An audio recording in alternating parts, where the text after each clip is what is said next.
কখনো কখনো ইচ্ছে হয় ভবিষ্যৎটা দেখতে পারতাম। কোকো, সেটা কি দারুণ হতো না?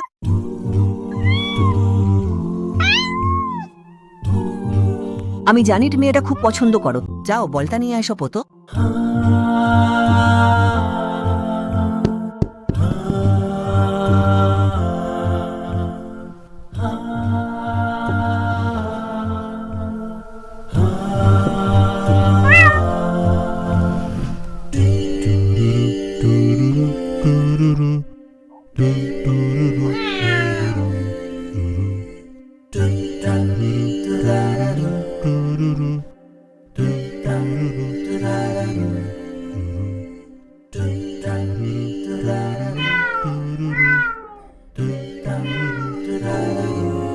কোকো, তুমি কি বাইরে যেতে চাও?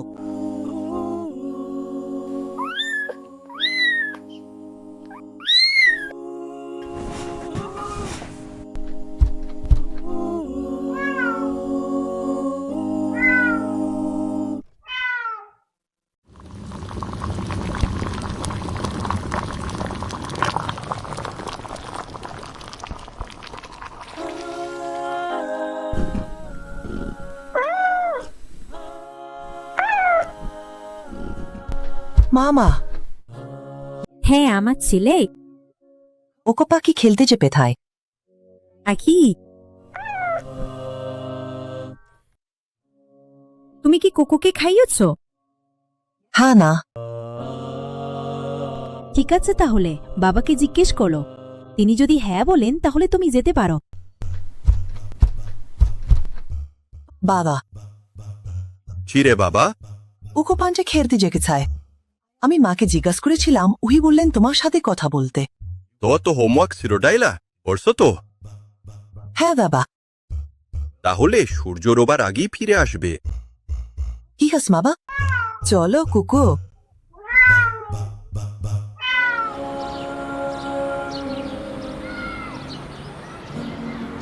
চলো কোকো, চল খেলি।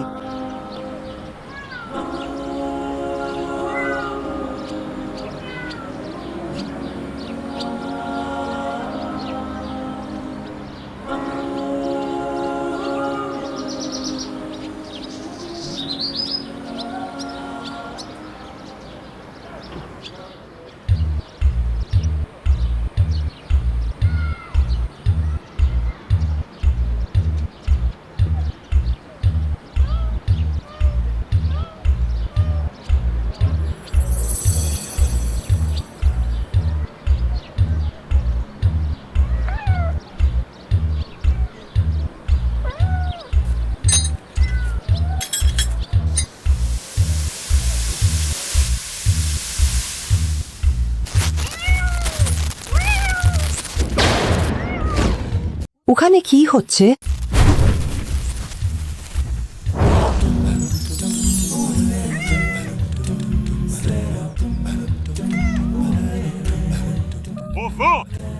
অনেকদিন হলো আমার হাতটা স্ট্রেচ করিনি।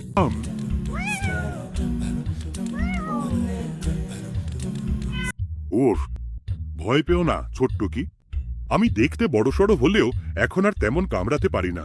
আর না। তুমি কে? আচ্ছা, আমি জাফর জিনি। আমার বয়স 2000 বছর। ওয়াও, এটা তো অবিশ্বাস্য।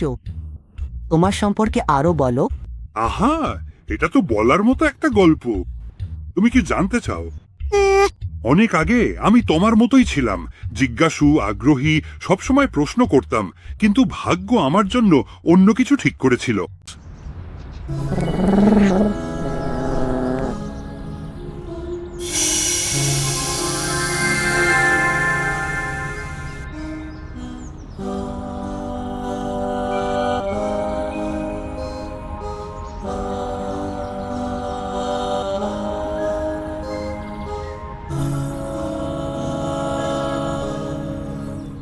আমাকে এক তরুণ সিরিয়ান যুবক একটি প্রদীপের ভেতরের গুহায় খুঁজে পেয়েছিল, আর যখন সেই যুবক প্রদীপটা ধরল, ফুট করে আমি এখানে হাজির হলাম।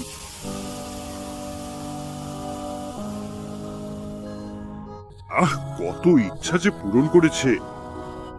রাজা, ব্যবসায়ী, যোদ্ধা সবাই চেয়েছে ক্ষমতা, ধন সম্পদ, ভালোবাসা। কেউ কেউ আমার উপহার বুদ্ধিমত্তার সাথে ব্যবহার করেছে, আবার কেউ তেমনটা করেনি। তারা এই শক্তিগুলো অপব্যবহার করেছে, আলোকে অস্ত্রে পর্যন্ত করেছে, যার ফলে তাদের ধ্বংস ডেকে এনেছে। তারা বলতো এটা নাকি অগ্রগতি, আমি বলি এটা আসলে ভুল বোঝাবুঝি। অথবা হতে পারে আসলে তারা সবসময় এমনই ছিল।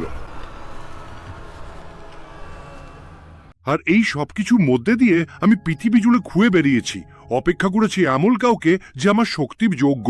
শতাব্দী পেরিয়ে গেছে সন্ধ্যার ছায়ার মতো, সাম্রাজ্য উঠেছে, ধুলোয় মিশে গেছে, তবু কেউই এমন হৃদয় নিয়ে আসেনি যে আমার বহন করা ভার বহন করতে পারে। সাহসী আত্মারা দয়ালু মানুষ, কিন্তু জ্ঞানহীন সাহস হলো আকৃতিহীন আগুনের মতো।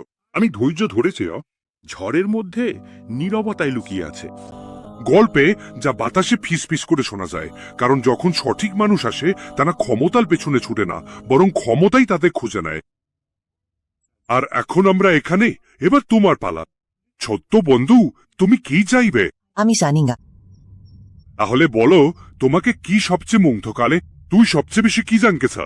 গাড়ি আর বড় পার্ক আমাকে মুগ্ধ করে, কিন্তু আমি আবার ইচ্ছেটাই এসবের পেছনে নষ্ট করতে চাই না। তুমি খুব বুদ্ধিমান ছেলে। হয়তো আমি অনেক টাকা যাইতে পারি। তোমার কি সেটা ধরতে? আমি সেটা বাস্তবায়ন করতে পারি। আচ্ছা, হয়তো আজীবন মিষ্টির যোগান চাইতে পারি। আর কোকের জন্য বিড়ালের খাবার হয়তো, কিন্তু আমার মনে হয় সেই খাবারটা নষ্ট হয়ে যাবে। আমি লোভী হতে পারি না। বুঝলাম। তাহলে আমি কি চাইবো? হয়তো তুমি তোমার ইচ্ছেটা কিছু জানার জন্য ব্যবহার করতে পারো। ঠিক বলেছ। তুমি কি ভাবছো? আমি ভবিষ্যৎ দেখতে চাই। 20 বছর পর আমার কি হয়। তুমি কি নিশ্চিত? ভবিষ্যৎ কিন্তু চমকে দিতে পারে। তুমি কেন বলছো যে ভবিষ্যৎ অনিশ্চিত? আমি এটা বলছি কারণ অনেকেই ভবিষ্যৎ দেখতে চেয়েছে এবং পরে আফসোস করেছে। তাই আমি তোমাকে আবার জিজ্ঞেস করছি, তুমি কি নিশ্চিত? হ্যাঁ, আমি দেখতে চাই আমি কেমন হই। ইচ্ছা করো। এই ছোট্টটাকে নিয়ে কি বলো? সে কি তোমার সঙ্গে থাকতে পারবে? অবশ্যই পারবে। তাহলে এগিয়ে যাও তরুণ। তোমার হাতে 10 মিনিট, না কম না বেশি। তুমি যা দেখবে তা শুধু তোমার সাহস নয়, তোমার সত্যকেও পরীক্ষা করবে। ঘড়ি চলা শুরু করবে যখনই তোমার পা ওদিকের মাটিতে পড়বে। যা হতে পারতো তার মধ্যে হারিয়ে যেও না। কিছু বদলানোর চেষ্টা করো না, পর্যবেক্ষণ করো, মনে রাখো, আর সময় শেষ হলে যাই হোক না কেন ফিরে এসো। তুমি কি বুঝেছো? কারণ একবার দরজা বন্ধ হয়ে গেলে আর কিছুই তোমাকে ফিরিয়ে আনতে পারবে না।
আমার পরিবারের জন্য আরেকটু খাবার কি পেতে পারি?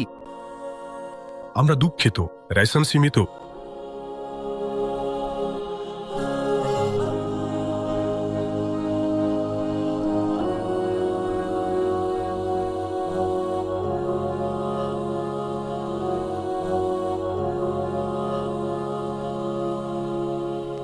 কে? তুমি কে? আমি তো নেই, আমি ওটিপ ফেটে এসেছি। কিন্তু তুমি এখানে কিভাবে এলে? আমি একদিনের সাথে দেখা করেছিলাম, সে আমার ইচ্ছা পূরণ করলো। আমি 10 বছর পরে নিজেকে দেখতে পেলাম। সত্যি? হুম। কিন্তু আমি বুঝতে পারছি না এই পৃথিবীর কি হয়েছে।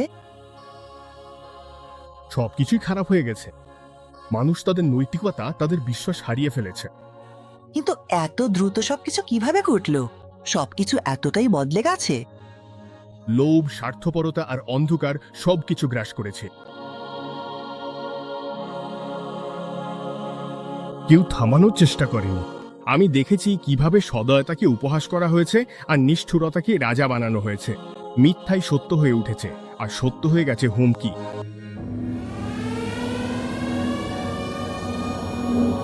এটা ভীষণ হতাশাজনক। শক্তিশালীরা দুর্বলদের শিকার করেছে আর দুর্বলরা আস্তে আস্তে হারিয়ে যেতে শুরু করেছে। এমনকি তারারাও যেন ম্লান হয়ে যায়, যেন তারা লজ্জিত আমাদের আজকের অবস্থার জন্য।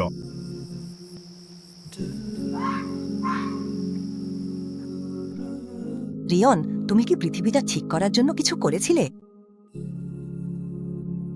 আমি শুধু আশা করছিলাম হয়তো কেউ উঠে দাঁড়াবে, কেউ প্রতিরোধ করবে। কিন্তু আশাও তো আছে। নীরব হয়ে গেল এবং এখন শুধু আমি আর আমার সামনে থাকা সিদ্ধান্তটাই বাকি। তোমার কাছে এখনো কি কোকো আছে? কোকো ও টিকে থাকতে পারেনি, ও ক্ষুধায় মারা গেছে। আমরা যতটুকু ছিল তা বাঁচিয়ে বাঁচিয়ে খাওয়ার চেষ্টা করেছি, কিন্তু কখনোই যথেষ্ট ছিল না। সে কয়েকদিন আগে মারা গেছে। সে চুপচাপ শুয়েছিল, যেন আগেই সব জেনে গেছে। গতরাতে আমি তাকে জড়িয়ে ধরেছিলাম। তার হৃদস্পন্দন ধীরে ধীরে কমে গেল, তারপর থেমে গেল। আমি তাকে বলেছিলাম, ঠিক আছে, এখন বিশ্রাম নিতে পারো, কিন্তু সে তখনই চলে গিয়েছিল।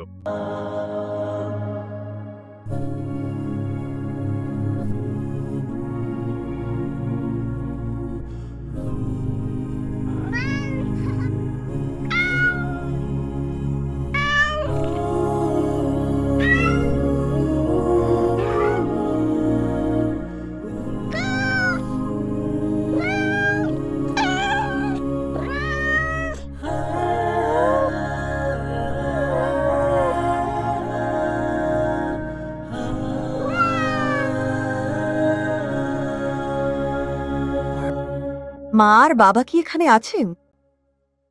এসো, ওরা নিচে আছে। তোমার ওদের দেখা উচিত।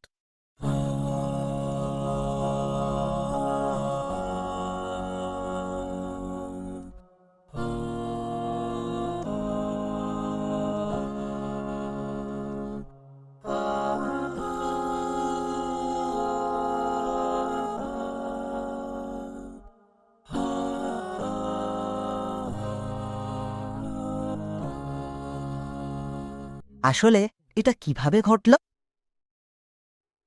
ধীরে ধীরে মানুষ মুখ ফিরিয়ে নিল। তারা বিশ্বাস হারিয়ে ফেলল, নামাজ পড়া বন্ধ করল, কোরআন পড়া বন্ধ করল, অন্যদের সাহায্য করাও বন্ধ করল। শুরুতে এটা ছোট মনে হয়েছিল, শুধু অবহেলা, শুধু অজুহাত। কিন্তু সময়ের সাথে সাথে লাভ বেড়ে উঠল। একদিন এমন হলো, ভালো তো বিরল হয়ে গেল আর খারাপটাই স্বাভাবিক হয়ে দাঁড়ালো। এখন ভালো দিকের পরিবর্তন অসম্ভব বলে মনে হয়। কিন্তু কিভাবে মাত্র 20 বছরে সবকিছু বদলে যেতে পারে? এতে বছর লাগে বাবা। যদি আমরা সঠিক পথ ছেড়ে দিই তাহলে এক রাতেই সবকিছু বদলে যেতে পারে। তোমার জীবন যেন এমনটা না হয়, এই পথ অনুসরণ করো না।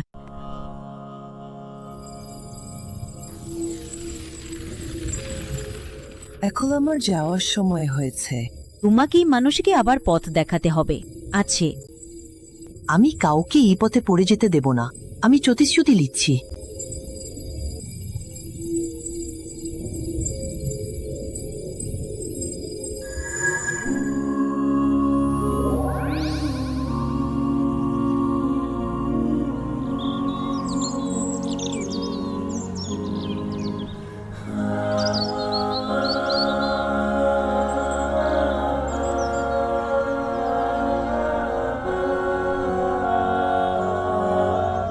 আমি তোমাকে বলিনি, ভবিষ্যৎ সবসময় যেমনটা ভাবো তেমন হয় না।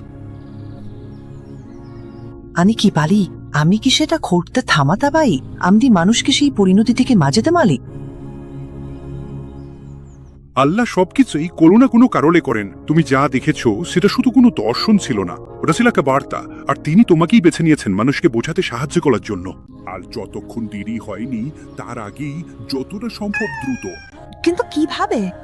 আমি কিভাবে একসাথে সব জ্ঞান পেতে পারি? আমি যদি সবকিছু না জানি তাহলে কিভাবে মানুষকে পথ দেখাবো? এটাই কি তোমার ইচ্ছা? হ্যাঁ, আমি চাই মানুষের সঠিক পথে চলার জন্য প্রয়োজনীয় জ্ঞান আমার থাকুক। এখানে তোমার প্রয়োজনীয় সব জ্ঞান আছে।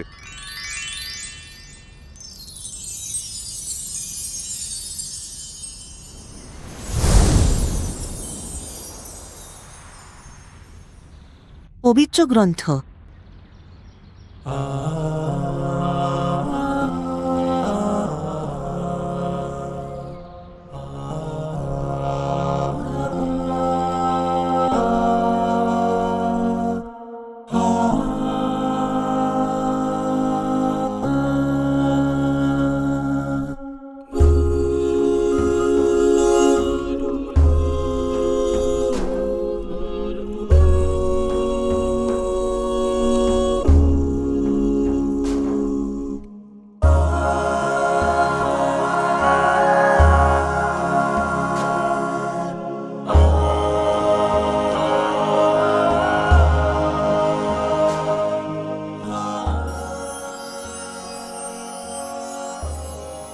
তুমি এটা করে দেখিয়েছো। তুমি পৃথিবীকে আরো সুন্দর একটি জায়গা বানিয়ে দিয়েছো।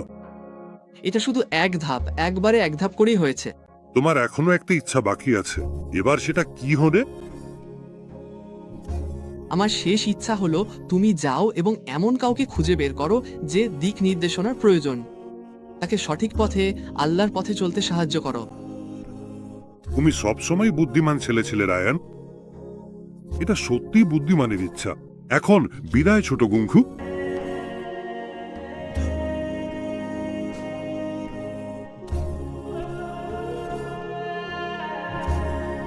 অবশেষে পৃথিবী সুস্থ হয়ে উঠছে, এখন আবার পৃথিবী নিঃশ্বাস নিচ্ছে। এটা যেন একেবারে কবিতার মতো। যখন কোলাহল থেমে গেল, বিশৃঙ্খলাও অবশেষে থামল। এটা কিছু পবিত্র, এটা ইসলাম, এটা বিশ্বাস যা আমাদের ব্যস্ততার উচ্চাকাঙ্ক্ষার নিচে বহুদিন চাপা পড়েছিল, তা ধীরে ধীরে আমাদের বিস্মৃতির ছাই থেকে উঠে এলো। আমরা নামাজ পড়া শুরু করলাম, আমরা আশা করতে শুরু করলাম। যখন মানবতা নিজেকে মনে করলো, তখন পৃথিবীর স্বাস্থ্যের শ্বাস রুখল।